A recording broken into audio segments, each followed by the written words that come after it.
Bonjour à tous et bienvenue sur la chaîne. Aujourd'hui on se retrouve pour déballer encore une nouvelle édition et en plus j'ai triché parce que je l'ai déjà ouverte avant. Ce n'est pas un steelbook, c'est un digibook. Personnellement je suis assez fan de la pièce, comme je t'ai dit je l'ai déjà déballée donc je sais à peu près à quoi elle ressemble. Je trouve ça pas mal qu'on essaie de faire autre chose que des steelbooks parce que personnellement si c'est pour faire des steelbooks qui sont vraiment très simples, je n'en vois pas forcément l'intérêt, bien que des fois il y ait des visuels qui soient très sympas même s'il n'y a aucun travail dessus, mais un digibook ça peut tout autant être sympa. Donc c'est le film The Fableman, le film de Spielberg sur sa vie un petit peu. Donc le digibook se présente avec l'affiche du film qui est plutôt sympa avec des petites inscriptions juste au-dessus. Donc là on a pour te dire le 4K que c'est une édition collector et qu'on a le Blu-ray en plus.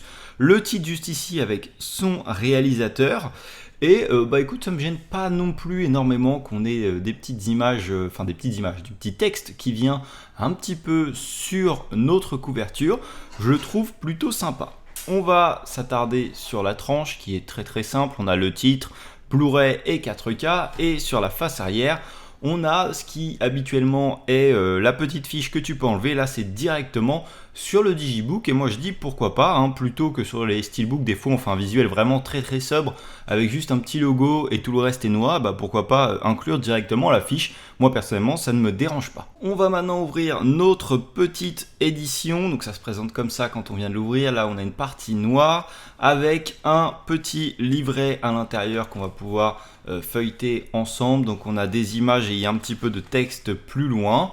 Donc bien sûr, comme c'est des éditions françaises, c'est écrit en français, si je dis pas de bêtises. Oui, c'est écrit en français.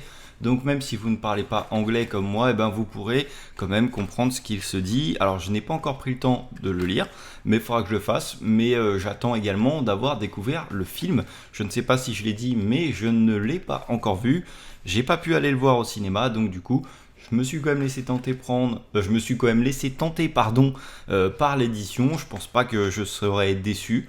Donc voilà, dans le pire des cas, j'ai dépensé 30 euros, je la revendrai ou voilà. Mais honnêtement, j'espère et je ne pense pas être déçu de cette œuvre. Donc on va finir le petit livret avec les images du film. Le livret est vraiment de bonne qualité. Les images sont assez sympas et vraiment belles. Et ça se finit, tu vois, sur une page noire, un petit peu comme on avait tout au début ici. Donc après on a évidemment le 4K, ils tiennent comment? D'accord, ça tient en fait, tu as une espèce de petite patte juste sur le côté, faut appuyer dessus pour le sortir. Donc on a notre 4K et on a le Blu-ray, ça doit être la même chose, voilà, j'appuie sur la patte, ok, on sort. Ah, petite déception, c'est tout noir derrière, enfin... Je dis déception, mais en vrai, je suis le premier à dire à chaque fois que s'il n'y a pas s'il y a les disques devant, ça sert à rien de mettre une image, c'est ce qu'ils ont fait là. Écoute, c'est pas mal. En tout cas, moi, j'aime bien ce petit digibook, c'est vraiment sympa. Et puis, c'est au même prix qu'un steelbook. Donc voilà, c'est tout pour le digibook de The Fabelmans. Je ne sais pas si tu l'as commandé, si c'est le cas, n'hésite pas à me le dire en commentaire. N'hésite pas à me donner ton avis aussi sur cette édition en commentaire.